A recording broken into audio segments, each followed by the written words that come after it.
बिहार में एक बार फिर से राजनीतिक चर्चाएं तेज हो गई हैं कि क्या नीतीश कुमार और तेजस्वी यादव के बीच सब कुछ ठीक ठाक है। अगर सब कुछ ठीक ठाक है तो दोनों के बयानों में अंतर क्यों है। इन बातों को लेकर के जब चर्चाएं शुरू हुई हैं तो कुछ चर्चाएं भीतर से आ रही हैं जिसमें कहा यह जा रहा है कि तेजस्वी यादव का नीतीश कुमार पावर सीज करेंगे। अब इस पर हम आपको विशेष बात बताते हैं। ये चर्चाएं हर तरफ से आ रही हैं, चाहे वो राष्ट्रीय जनता दल की बात करें, कांग्रेस की बात करें या फिर बात हिंदुस्तानी आवाम पार्टी की करें। जदयू की तरफ से तो ये बात आ ही रही है कि नीतीश कुमार को ये मंजूर नहीं है कि उनके फैसले में कोई आ करके टांग अड़ाए या उनके फैसले को पलट दे। हम लगातार कई दिनों से आपको बता रहे हैं कि नीतीश कुमार अपनी सरकार और अपने मंत्रिमंडल पर खासा ध्यान रखते हैं। उन्हें इस बात का जरा भी बर्दाश्त नहीं कि कोई उसमें दखल अंदाजी करे। हाँ, अगर आपको आर्ग्यूमेंट करना है तो नीतीश कुमार से आप कह सकते हैं। फैसला लेना या न लेना नीतीश कुमार का विशेष अधिकार है। मंत्रिमंडल के मुखिया होते हैं मुख्यमंत्री, और मुख्यमंत्री जो फैसला करते हैं वो फैसला सर्वमान्य होता है। हालांकि मंत्रिमंडल की बैठक होती है, उस बैठक में बहुत सारे एजेंडे होते हैं। एजेंडों पर अंतिम मुहर मुख्यमंत्री की ही लगती है। इस तरह के कई माहौल आए हैं, कई ऐसी बातें हुई हैं जिसमें आपने देखा कि सुधाकर सिंह के ने जो बातें रखी मंत्रिमंडल में, जिस तरह से उन्होंने अपने तेवर दिखाए, उनको मंत्रिमंडल से बाहर होना पड़ा।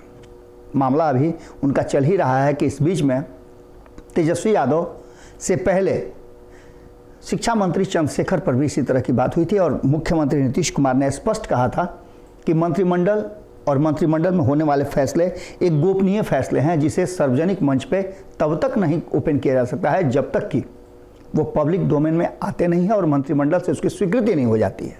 इस बात को लेकर के खूब जम करके उनको भी क्लास लगाया गया नीतीश कुमार के द्वारा, और ये ओपन मंच से लगाया गया। उन्होंने मंत्रिमंडल में अपनी बात रखने से पहले ही ट्वीट कर दिया था, जिसको लेकर के नीतीश कुमार काफ़ी गुस्से में नजर आए थे। इसके अलावा भी बहुत सारी बातें हैं, धीरे धीरे करके वो बात सारी सामने आती नजर आ रही है।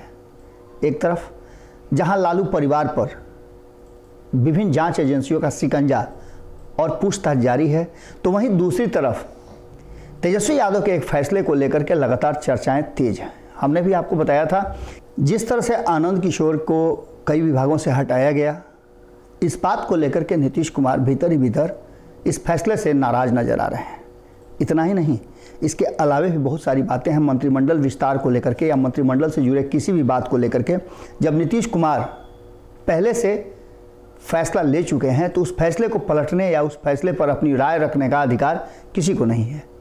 आपको याद है कि मंत्रिमंडल विस्तार को लेकर के जब ये बात तेजस्वी यादव से पूछी गई थी तो उन्होंने साफ तरीके से कहा था कि आप क्या चाहते हैं, मंत्रिमंडल का विस्तार हो? ऐसा कुछ भी नहीं है, मंत्रिमंडल का विस्तार नहीं होना है। इन सारी बातों को लेकर के जब नीतीश कुमार से इस बात को पूछा गया तो उन्होंने काफ़ी बदले हुए लहजे में ये बात कही कि मंत्रिमंडल विस्तार पर आप हमसे क्यों पूछ रहे हैं, जाकर तेजस्वी यादव से पूछिए ना। इसका सीधा मतलब आप समझ लीजिए कि नीतीश कुमार का जो एंगल है वो थोड़ा टेढ़ा हो गया है।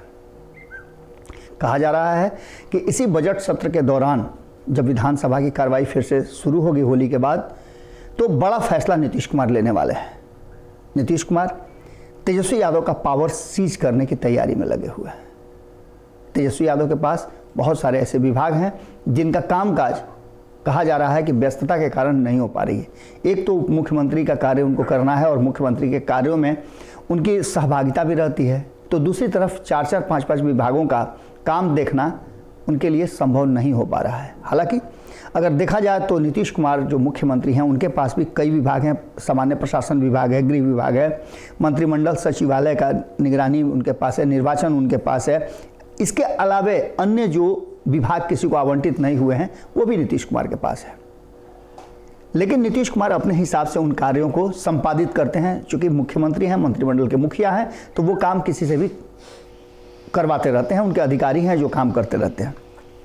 लेकिन इन सब के साथ तेजस्वी यादव पर विशेष ध्यान इसलिए है कि तेजस्वी यादव के पास स्वास्थ्य विभाग के साथ साथ पथ निर्माण विभाग भी है, नगर विकास एवं आवास विभाग ही है और ग्रामीण कार्य विभाग भी उनके पास है। जो महत्वपूर्ण विभाग है उनके पास हैं और इन विभागों का काम सुचारू रूप से होना चाहिए, चाहे स्वास्थ्य की बात हो या फिर पथ निर्माण की बात हो या फिर इसके अलावा निगरानी और आवास की बात हो, या इसके अलावा जो अन्य विभाग है ग्रामीण कार्य उसकी भी बात हो, ये सारी बातें कहीं ना कहीं तेजस्वी यादव को मिले हुए हैं और इसी को लेकर के तेजस्वी यादव के पावर को कम करने की बात कही जा रही है। कहा यह जा रहा है कि मंत्रिमंडल का विस्तार जल्दी होगा और जो विभाग तेजस्वी यादव के पास हैं उनमें से बहुत सारे विभागों का आवंटन होगा। कांग्रेस लगातार दबाव बना रही है कि मंत्रिमंडल का विस्तार हो और उसे 2 मंत्रिमंडल में स्थान और मिले। इसके साथ साथ आपको बता दें कि जीतन राम मांझी भी मंत्रिमंडल में अपना एक अलग स्थान खोज रहे हैं। इन सारी बातों को लेकर के नीतीश कुमार क्या फैसला लेंगे ये तो आने वाला वक्त बताएगा, लेकिन तेजस्वी को भारी पड़ गया है नीतीश के मंत्रिमंडल में दखल देना। विधानसभा शुरू होते ही कहा यह जा रहा है, चर्चाएं हैं कि पावर सीज किया जाएगा तेजस्वी यादव का। हम भी इंतजार कर रहे हैं, आप भी इंतजार कीजिए। जैसे ही इस पर कोई अपडेट आता है हम फिर आपसे जुड़ेंगे। बहुत बहुत धन्यवाद, नमस्कार। अगर ये वीडियो पसंद आई और वह बिहार के राजनीति और बिहारियत से सरोकार रखेनी तो सब्सक्राइब बटन दबा के चैनल के सब्सक्राइब कर ली। ओजे एगो घंटी बा, ओकरा बटन दबा देला से कुल सटीक और मारक खबर रुआ मुफ्त में मिल जाई। अगर रुआ पत्रकारिता के हमनी के नया प्रयोग में सहयोग कर चाहतानी तो ज्वाइन बटन दबा दी। पेटीएम नंबर नोट कर ली 9386816700। धन्यवाद।